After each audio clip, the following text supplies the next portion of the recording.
Hello, friends, and welcome back to Stories About Entitled People. Our first story has it all. A family trying to do something as simple as buy a birthday gift, a screaming Karen spewing hate, and a U.S. Marshal who wasn't about to let things escalate any further. But before we begin, best way to support our channel is to leave comments, like, and subscribe with the turned-on bell so you don't miss the new video every single day. Here we go. The day a Karen met a U.S. Marshal. This story dates back a bit to when I was about 6 weeks shy of 21. For context, my family's a bit scattered age-wise. I have 2 older half-sisters, Anne, 12 years older than me, and Betty, 10 years older. She doesn't appear in this story as she lives halfway across the world. And 2 younger half-brothers, Ed, 7 years younger, and Chuck, 11 years younger. At the time, I lived on my own because both my parents had passed away. I had a subsidized apartment, still have the subsidy, and I'm now on my 3rd apartment since this story. Massachusetts is notoriously expensive, and there was no way in hell a retail worker could afford to live alone here without some form of assistance. Chuck's 10th birthday was coming up, and Anne happened to be in town visiting her mom, Lucy, and a U.S. Marshal working out of San Francisco at the time offered to take me to the nearby toy store to shop for a present for Chuck after I got off work at a holiday-themed bargain store in New England. My store's dress code was loose, basically anything non-offensive for a shirt and pants or shorts, closed-toed shoes, and a green apron or smock with the store logo. At the blessed time of 4 p.m., Anne picked me up and we headed over to the toy store. Once inside, we split up. I went straight for the video games to get a Game Boy game I knew Chuck would love, and went over to the bikes as Chuck's old bike had been destroyed by a careless bus driver. Thankfully, while Chuck wasn't riding it. Ed came along as well, and had picked him up after hockey practice at his high school rink. I located the game quickly, and Natalie, the employee I was dating at the time, helped me retrieve it from the locked case. I paid, then spent a few minutes chatting with Natalie about our upcoming date night. Things were calm for a few minutes until another customer entered the scene. Ed and I started walking toward the front, passing the Xbox display. Ed had just gotten one for Christmas, and I had one too. Both of us were early adopters of Xbox Live, which for us was a huge deal. That's when I heard the shrill, unmistakable call of a Karen. "Excuse me!" I ignored her, not wearing my store apron I'd left at Nan's car, and kept walking. "Are you going to help me, you fat F?" she shouted, this time directly at me. For context, I'm a big guy, 6'1" and around 300 pounds at the time. I'd battled depression since my mother died when I was 11, and 8 months after Chuck was born, thanks to a drunk driver. Eating had always been a coping mechanism. My weight, my depression, and my poor eyesight had kept me out of the Coast Guard when I tried to enlist on 9/12/01. "I don't work here," I said calmly. "Of course you do. I see you here all the time talking with that thing by the Nintendo," she spat. Note, Natalie is trans and was in the process of transitioning at the time. She wasn't very passable yet. "Ma'am, that's my girlfriend," I replied. "Oh, so you're a F-word too? And where are you taking this boy?" she sneered, pointing at Ed. "That's my brother," I said. By this point, I could feel the tension rising like steam from a boiling pot. I turned to Ed, quietly but firmly, and said, "Go find Anne, now." Ed didn't hesitate. He bolted. He knew from experience that when I get quiet, things had reached the Monolith Hulk mode stage 1. Karen began stalking toward me, her face twisted with rage. I started backing up, only to realize that I was now being cornered. Her voice grew louder, more shrill, full of venom. "All trannies should be executed publicly," she screeched. I realized with sinking horror that I was literally trapped. Monolith Hulk mode stage 2 activated. "Leave me the F alone," I shouted, my voice echoing off the store walls. At that exact moment, Anne appeared, having been keeping an eye out for us. She'd already assessed the situation and moved decisively. "Federal agent, step away from him now," she barked. Karen froze instantly. Everyone in the store, and probably some people in the parking lot, turned to watch as Anne moved in. She stepped forward with authority, clearly showing that she was in charge. Within seconds, Natalie and Ed had reached me, and the store manager, along with the LP officer, had arrived. Karen's rage had nowhere to go. She was shouting insults, vile, transphobic, homophobic nonsense, but she was clearly intimidated. Anne quickly regained control and began issuing commands. Karen's ranting continued, but her steps slowed. She was outnumbered and outmaneuvered. Eventually, she was handcuffed and removed from the store, still screaming but under complete control. I collapsed as the adrenaline crashed, smacking my head on a shelf.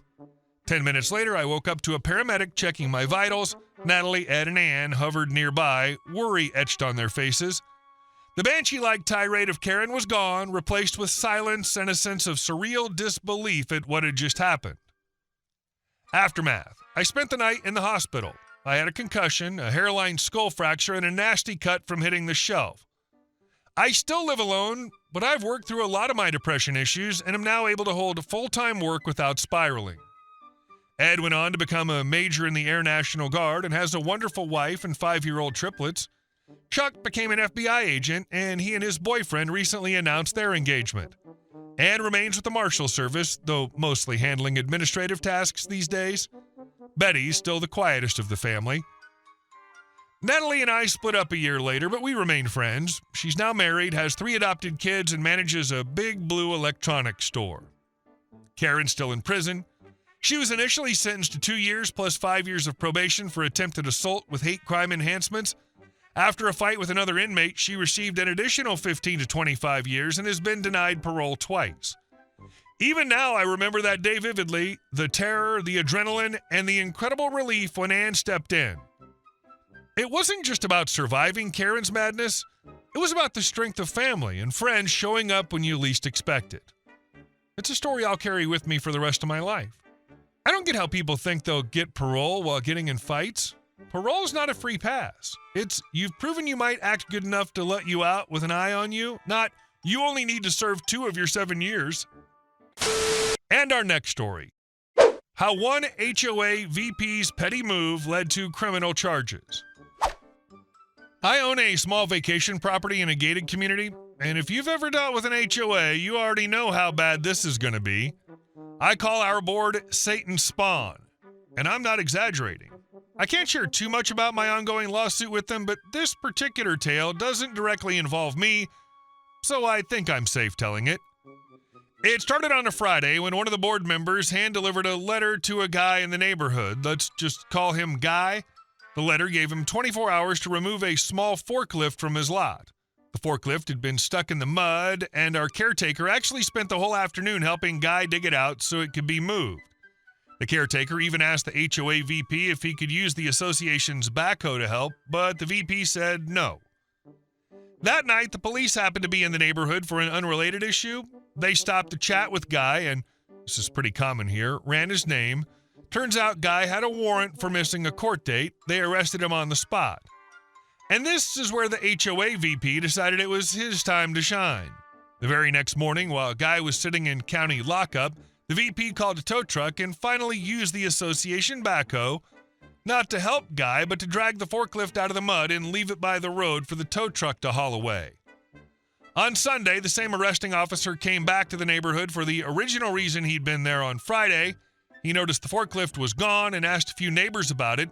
One of them told him exactly what happened, that the VP had personally used the backhoe to drag the forklift out and then had it towed while Guy was in jail. The officer wasn't playing around. He took pictures of the ruts, wrote up a full statement, and even noted in his report that the VP had refused to let the caretaker use the backhoe the day before, but somehow had no problem using it himself the moment Guy was gone. He documented that the VP knew Guy was under arrest and still chose to act, even though the 24-hour notice period hadn't even expired. To be clear, there's nothing in our bylaws that says you can't have equipment sitting on your property. Some lots have had tractors and trailers sitting on them for years without a single letter.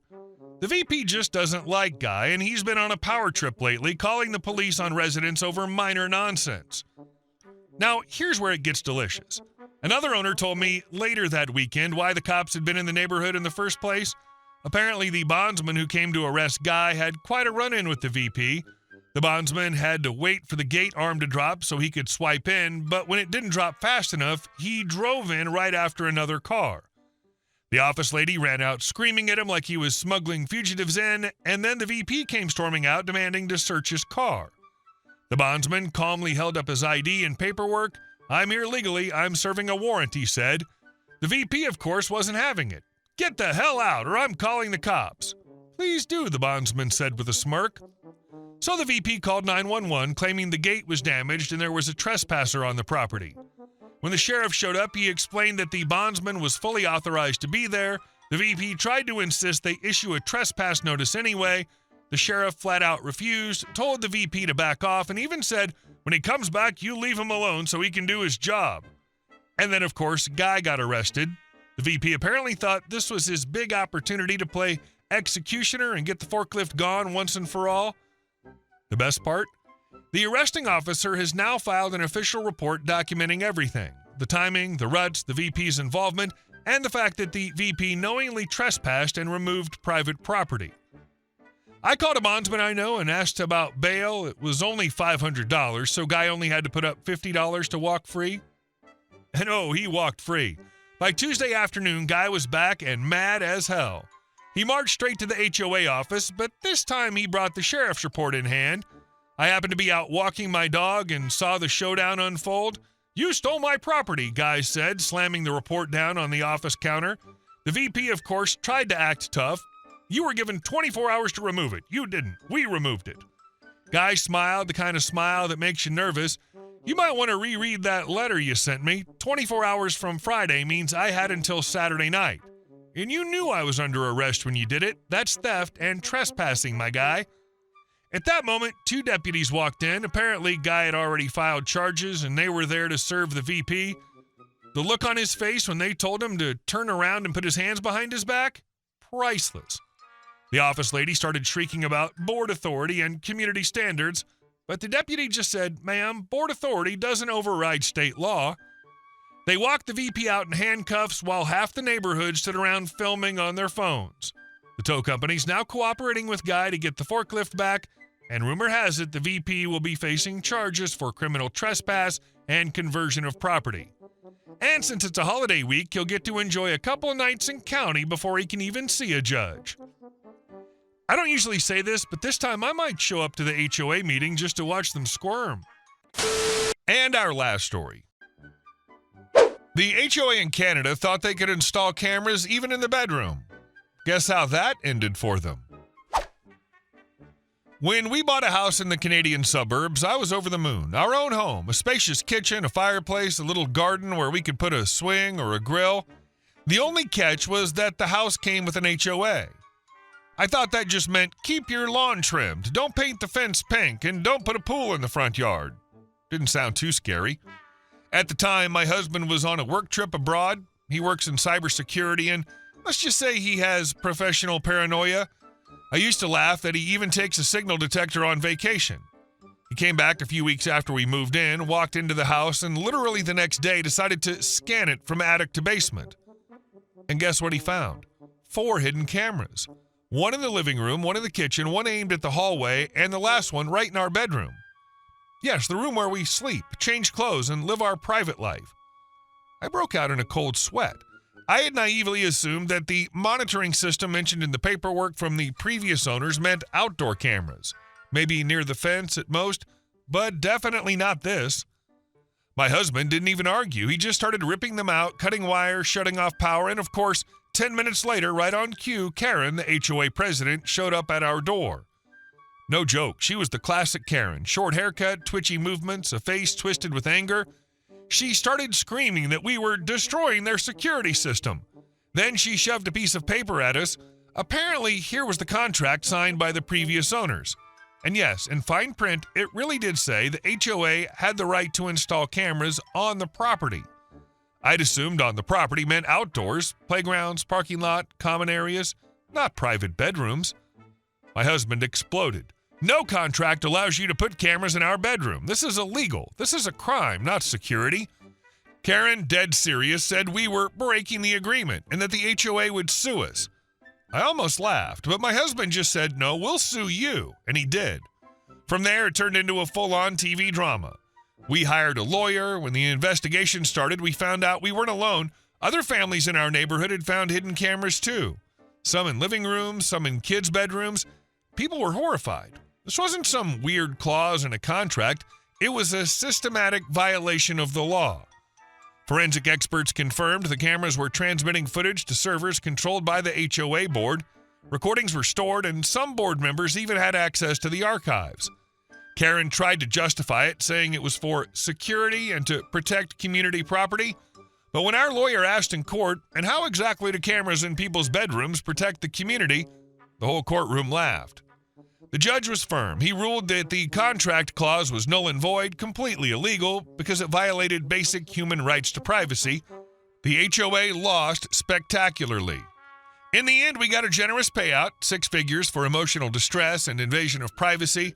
Other families won their lawsuits too. The HOA was basically bankrupted, and 2 board members, including Karen, got suspended sentences for illegal surveillance and data privacy violations. After the verdict, Karen still yelled at news cameras that she'd been unfairly punished and that she was only trying to keep the neighborhood safe. Honestly, even her lawyer looked like he regretted ever taking the case. Always read contracts down to the last comma. But more importantly, remember that privacy in your own home is sacred.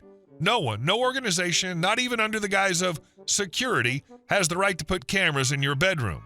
Sometimes the best way to protect yourself is to fight back. Hey guys, thank you all for watching the video. I'll see you in the next one.